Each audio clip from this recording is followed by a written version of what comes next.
नमस्कार साथियों, आज की वीडियो में हम एक ऐसे जजमेंट के बारे में बात करेंगे जो कि बताता है कि एससी एसटी एक्ट में एंटीसिपेटरी बेल यानी कि अग्रिम जमानत कैसे प्राप्त की जा सकती है, ये कैसे मिल सकती है और वह कौन सी दशाएं यानी कि स्थितियां हैं जिन पर किसी व्यक्ति पर एससी एसटी लगा हुआ है और फिर भी उसमें अग्रिम जमानत दी जा सकती है यानी कि एंटीसिपेटरी बेल दी जा सकती है। तो आज की वीडियो में एक सुप्रीम कोर्ट के एक जजमेंट को पूरी तरह से पूरी डिटेल में समझने वाले हैं। तो आइए सबसे पहले उस केस के बारे में बात कर लेते हैं। उसका नाम है Sajan Sakaria versus state of Kerala, जो कि केरला प्रदेश का मामला है। और इस केस की सुनवाई करते हुए जेवी पदीवाला ने इस पर जजमेंट दिया है। इस जजमेंट की तारीख भी जान लेते हैं। इस जजमेंट की तारीख 23 अगस्त 2024 है। साथियों, यह जो जजमेंट दिया गया है, यह एक एससी एसटी एक्ट में अग्रिम जमानत पर जजमेंट दिया गया है।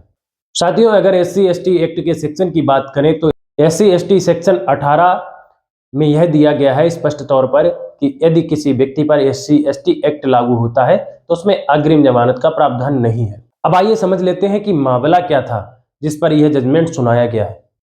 इसमें जो साजन सकारिया एक व्यक्ति है, यह जो है एक यूट्यूब चैनल का संचालन करता था, उसको चलाता था और उस यूट्यूब वीडियो के माध्यम से वहीं लोकल के एमएलए केवी सृजन, उनके खिलाफ एक वीडियो अपलोड किया जाता है। जिस वीडियो के माध्यम से रिपोर्ट किया जाता है, उस वीडियो में माफिया होने का, भ्रष्टाचारी होने का इत्यादि अन्य प्रकार के गंभीर आरोप जो है उस वीडियो के माध्यम से लगाए जाते हैं। और साथियों, जो एमएलए लोकल हैं वो आते हैं एससी एसटी कैटेगरी से, इसलिए उन्होंने क्या किया, साजन सकारिया के विरुद्ध एससी एसटी एक्ट के तहत एफआईआर करा के मुकदमा दर्ज करा दिया।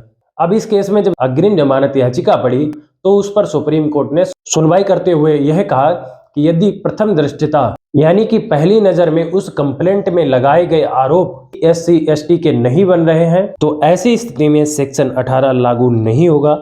और सुप्रीम कोर्ट के द्वारा इस मामले में आदेश द्वारा यह भी बताया गया है कि इस केस में कोई भी आरोप एससी एसटी कम्युनिटी के खिलाफ नहीं लगाया गया था, तो ऐसी दशा में एससी एसटी सेक्शन 18 लागू नहीं होता है।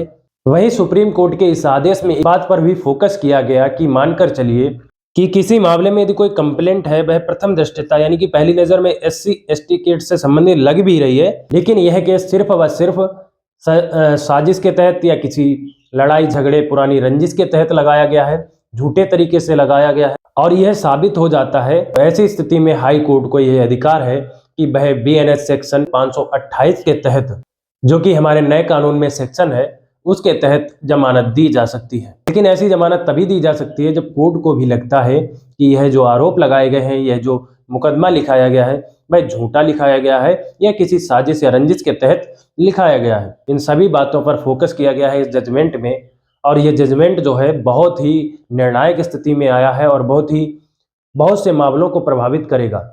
यदि वीडियो आपको पसंद आई हो, हमारे द्वारा आपको जानकारी दी गई पसंद आई हो, तो वीडियो को लाइक और चैनल को सब्सक्राइब भी कीजिएगा।